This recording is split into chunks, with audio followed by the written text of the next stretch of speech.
ઝાલોદ તાલુકાના વરોડ મુકામે થયેલ મંદિરમાં ચોરીનો ભેદ ઉકેલાયો। ડ્રોન કેમેરાની મદદથી પોલીસે ચોરને ઝડપ્યા। ઝાલોદ તાલુકાના વરોડ મુકામે થયેલ મંદિરની ચોરીનો ખુલાસો। ડ્રોન કેમેરાની ટેકનોલોજીના આધારે ચોર પકડાયો। ગરબાડાના માતવા ગામેથી ચોરને પોલીસ દ્વારા શોધી કાઢ્યો। દાહોદ પોલીસની ઉત્તમ કામગીરીને ગુજરાતના ડીજીપી દ્વારા ડ્રોન વિડીયો શેર કરી પ્રશંસા કરવામાં આવી। ગુજરાત તેમજ રાજસ્થાનના મંદિરમાં ચોરી કરનારા ચોર ઝડપાયો।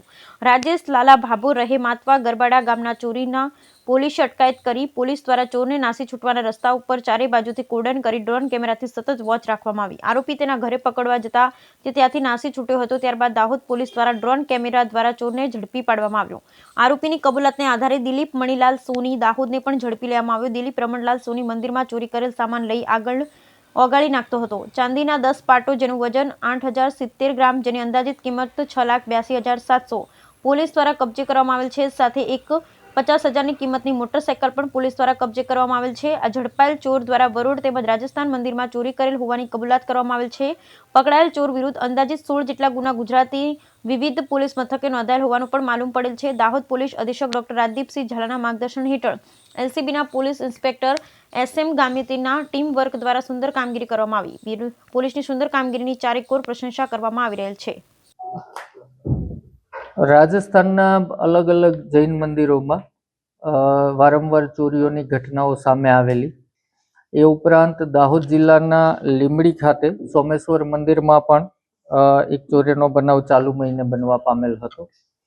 આમ રાજસ્થાનની 3 મંદિર ચોરી, જેમાં 2 જૈન મંદિર, એક રાધાકૃષ્ણ મંદિર અને એક દાહોદનું શિવ મંદિર, આ બધી ચોરીઓ ઉપર દાહોદ જિલ્લા પોલીસે ટેકનિકલ એનાલિસિસ અને હ્યુમન ઇન્ટેલિજન્સની મદદથી કામ કરેલું। જેમાં સીસીટીવી ફૂટેજ રાજસ્થાનના મળતા એક વ્યક્તિ આઈડેન્ટિફાઈડ થયેલો, જેનું નામ રાજેશ લાલા ડામોર છે। તેના ઉપર ટેકનિકલ એનાલિસિસ કરતા તેમનું લોકેશન એમના ગામ માતવા ખાતે મળી આવેલું અને જ્યાં જંગલી વિસ્તાર હોય, ડુંગરાળ પ્રદેશ હોય, આરોપીઓ ભાગી જતા હોય છે જ્યારે પોલીસ પકડવા જાય, કેમ કે દૂરથી એ પોલીસને જોઈ જતા હોય છે અને ત્યારબાદ જંગલનો લાભ લઈ અને છટકી જતા હોય છે।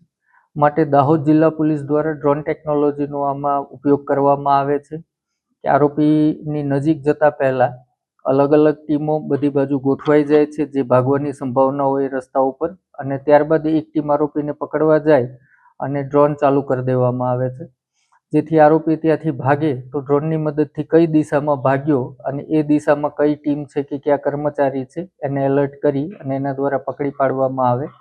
તો આ રીતે રાજેશ લાલા ડામોરને દાહોદ જિલ્લા પોલીસની એલસીબી પીઆઈ ગામેતીના નેતૃત્વ હેઠળ પીએસઆઈ સંજય રાઠોડ અને એમની ટીમે પકડી પાડેલ છે।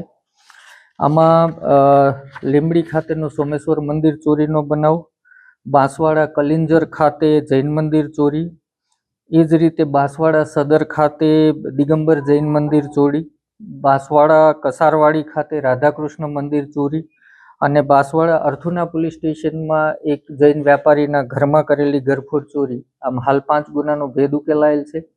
આ ગુનાનો જે માલ લેતા હતા રિસીવર તરીકે દિલીપ મણીલાલ સોની, તેમની પણ ધરપકડ કરવામાં આવેલી છે અને તેમની પાસેથી 7,32,700 રૂપિયાની કિંમતનો મુદ્દામાલ જપ્ત કરવામાં આવ્યો છે। આરોપીનો ગુનાહિત ઇતિહાસ જોઈએ તો રાજેશ લાલા ડામોર અગાઉ 10 જેટલા ઘરફોડીના ગુનાઓમાં અલગ અલગ જિલ્લાઓમાં એમની ધરપકડ થયેલી છે અને દિલીપ મણીલાલ સોની 16 ગુનાઓમાં પકડાયેલો છે, જે પૈકી એને અમરેલીમાં પાસા પણ થયેલી છે।